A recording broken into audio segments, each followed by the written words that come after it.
Bismillahirrahmanirrahim. Assalamualaikum warahmatullahi wabarakatuh. Alhamdulillahi rabbil alamin.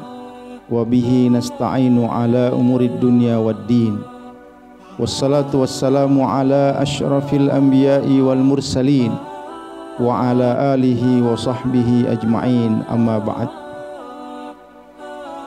Para pemirsa Al-Manar TV yang saya muliakan, alhamdulillah kita bersyukur kepada Allah Subhanahu wa taala hingga saat ini kita masih diperkenankan Allah untuk menikmati nikmat sehat, nikmat umur, nikmat iman, sehingga insyaallah kita selalu berusaha untuk istiqamah menjalankan perintah-perintah Allah dan menjauhi larangan-larangan Allah Subhanahu wa taala.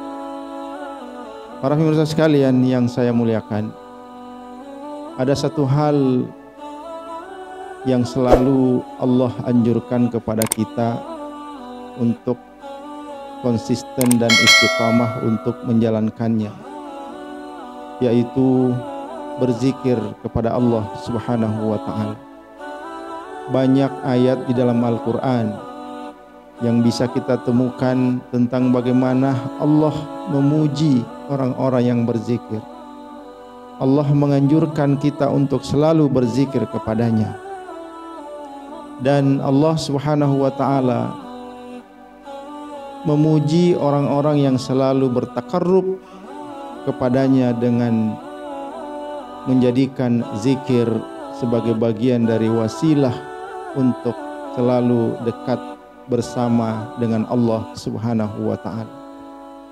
Rasulullah sallallahu alaihi wasallam pernah merasakan, pernah menyampaikan rasa suka beliau kepada seorang sahabat Rasulullah, yaitu Muaz bin Jabal. Lalu kemudian beliau memberikan pesan atau wasiat kepada sahabat Muaz bin Jabal.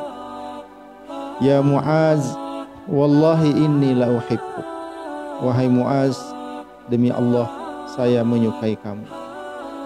Ala usika alla tada'a dubara kulli salatin antakul.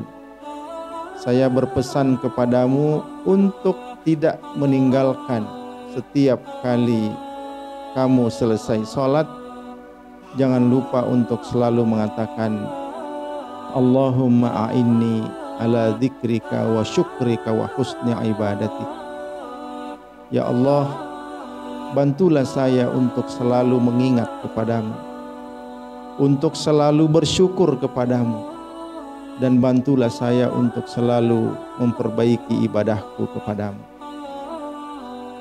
Para pemirsa sekalian yang dirahmati oleh Allah Subhanahu wa taala, hadis ini mengandung doa, dan doa ini sudah masyhur kita baca setiap kali kita selesai menunaikan ibadah salat, karena memang doa ini adalah termasuk doa yang disunnahkan, yang dianjurkan oleh Rasulullah sallallahu alaihi wasallam untuk kita baca setiap kali kita selesai menunaikan ibadah salat kita kepada Allah. Ada 3 permintaan dalam hadis ini. Pertama, permintaan kepada Allah untuk selalu mengingat kepadanya. Ada permintaan untuk selalu bersyukur kepadanya, dan ada permintaan untuk selalu memperbaiki ibadah kepadanya. Namun satu hal yang perlu dicatat dalam hadis ini, terutama ada kalimat di awal hadis ini dengan kata-kata Allahumma a'inni, ya Allah tolong saya.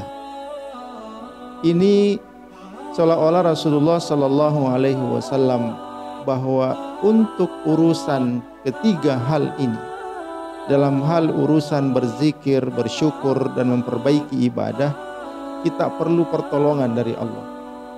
Kita perlu bantuan dari Allah Subhanahu wa taala. Yang artinya kita tidak akan mampu mengamalkan 3 permintaan ini di dalam doa ini. Kita tidak akan mampu memaksimalkan zikir kita kepada Allah. Kita tidak akan mampu memaksimalkan syukur kita kepada Allah, dan kita tidak akan mampu maksimal memperbaiki ibadah kita kepada Allah sampai akhirnya kita mendapatkan bantuan dan pertolongan dari Allah Subhanahu wa taala, yaitu Allahumma a'inni, ya Allah bantu saya. Hadirin sekalian, para pemirsa Al-Manar TV yang kami muliakan, oleh karena itu ada terasa sesuatu yang berat kita lakukan di dalam 3 amalan ini, sehingga kita perlu memohon bantuan dan pertolongan kepada Allah. Kalau kita merujuk dan melihat beberapa ayat di dalam Al-Quran, yang diantaranya kalau Allah Ta'ala, ya ayyuhalladzina amanu la tulhikum amwalukum wala auladukum an dzikrillah wa may yaf'al dzalika faulaika humul khasirun. Wahai orang-orang yang beriman, jangan kalian dipalingkan oleh harta-harta kalian, kemudian anak-anak kalian dari mengingat Allah. Karena barang siapa yang melakukan itu, maka dia termasuk orang-orang yang merugi. Artinya kalau kita pahami dari ayat ini, seolah-olah Allah mengisyaratkan kepada kita bahwa dalam rangka kita menjaga zikir kita kepada Allah, dalam rangka menjaga konsistensi kita di dalam mengingat Allah Subhanahu wa taala, ada 2 penghalang besar yang bisa kita jadikan alasan untuk tidak bisa maksimal di dalam mengingat Allah. Ada 2 tantangan besar yang harus kita lewati ketika kita ingin memaksimalkan zikir kita kepada Allah. Karena di dalam ayat ini Allah memberi penjelasan bahwa manusia bisa terhalang, bisa mengabaikan zikirnya kepada Allah lantaran mengurus harta mereka, lantaran mengurus anak-anak mereka. Oleh karena itu, banyak orang yang lalai berzikir kepada Allah karena sibuk mengurus pekerjaannya. Banyak orang yang lalai mengingat Allah karena terlalu sibuk untuk menyelesaikan urusannya yang begitu banyak. Banyak orang yang lupa kepada Allah itu karena terlalu sibuk mengurus bisnisnya. Banyak orang yang mengabaikan kewajibannya kepada Allah itu karena terlalu sibuk mengurus usahanya. Tentu hadirin sekalian yang dirahmati oleh Allah Subhanahu wa taala, kita bisa melihat bahwa dalam kehidupan kita sehari-hari kita bisa menyaksikan begitu banyak orang yang terperdaya oleh kesibukannya, begitu banyak orang yang terperdaya oleh pekerjaannya, begitu banyak orang yang terperdaya oleh kegiatannya, sehingga tidak ada sedikit pun waktu yang dia sisakan untuk hanya sekedar menjalankan kewajibannya kepada Allah Subhanahu wa taala.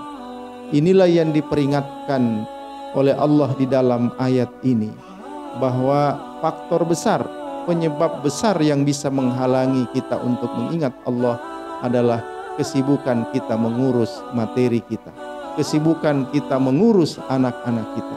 Maka orang yang disibukkan dengan hal-hal seperti itu, inilah yang dianggap oleh Allah adalah orang-orang yang akan terjerembab dan jatuh ke dalam kerugian besar.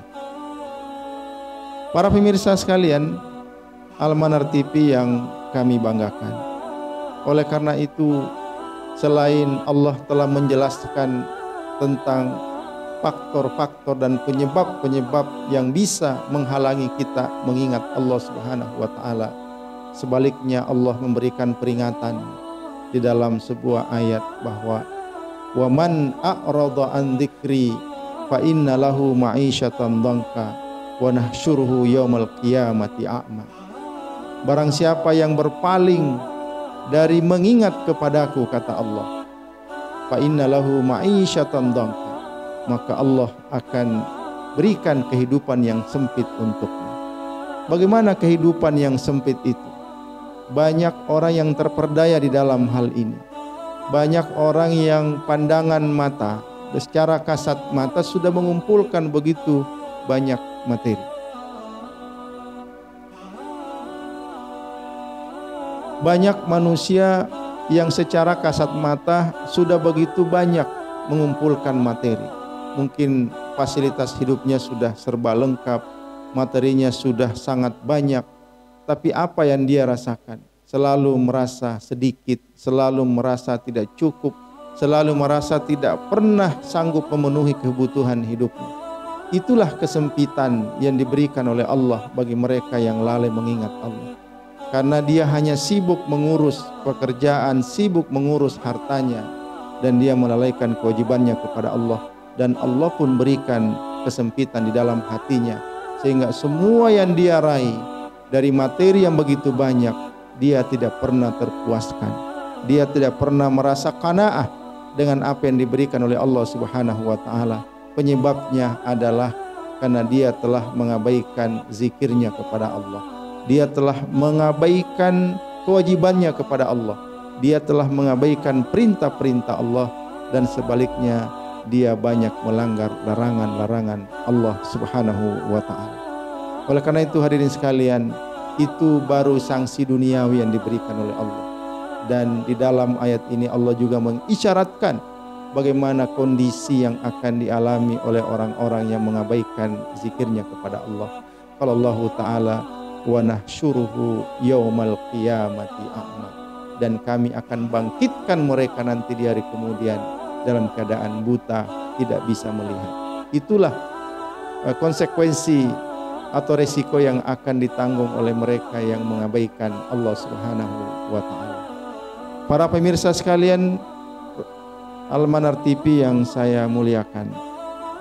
Oleh karena itu saya mengajak diri saya dan kita semua untuk tetap menjalin komunikasi dengan Allah dengan komunikasi yang baik. Menjamin dan menjaga interaksi baik kita dengan Allah Subhanahu wa taala dengan jalan banyak berzikir kepada Allah.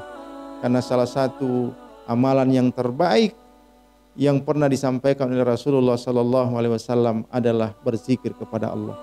Rasulullah pernah menyampaikan kepada sahabat, ala unabbiukum bi khairi amalikum wa azka inda malikikum wa arfa'u fi darajatikum wa khairul lakum minal infaqi minadh dhahabi wal waraq wa khairul lakum min an tulku aduwakum tadribuna a'naqahum wa yadribuna a'naqakum.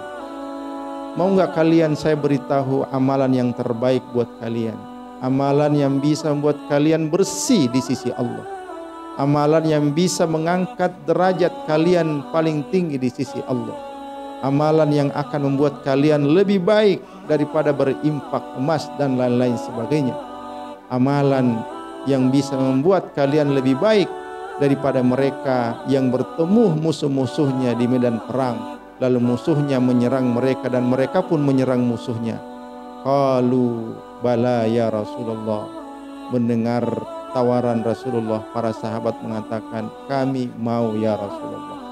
Faqala Rasulullah sallallahu alaihi wasallam, zikrullah, amalan itu adalah amalan zikir kepada Allah Subhanahu wa taala.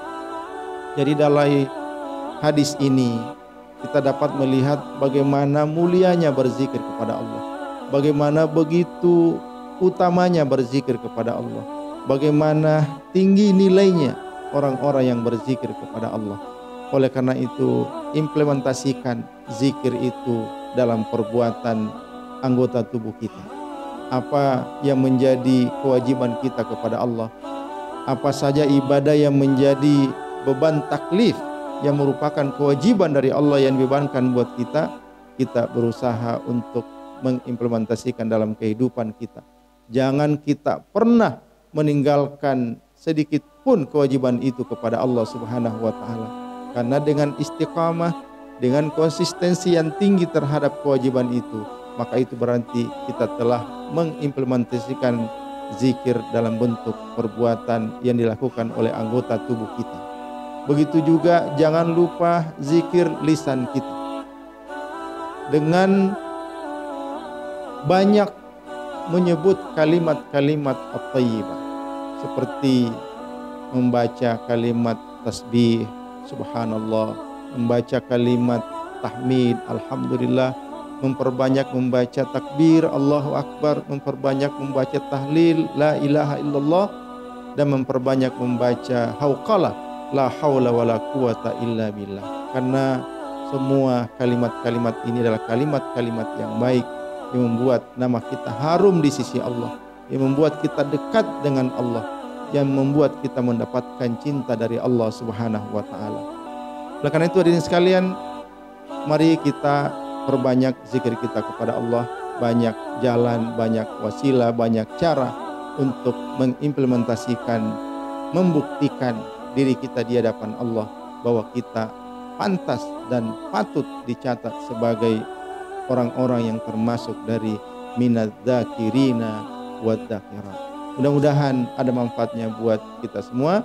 Hadanallahu wa iyyakum ajmain. Wassalamualaikum warahmatullahi wabarakatuh.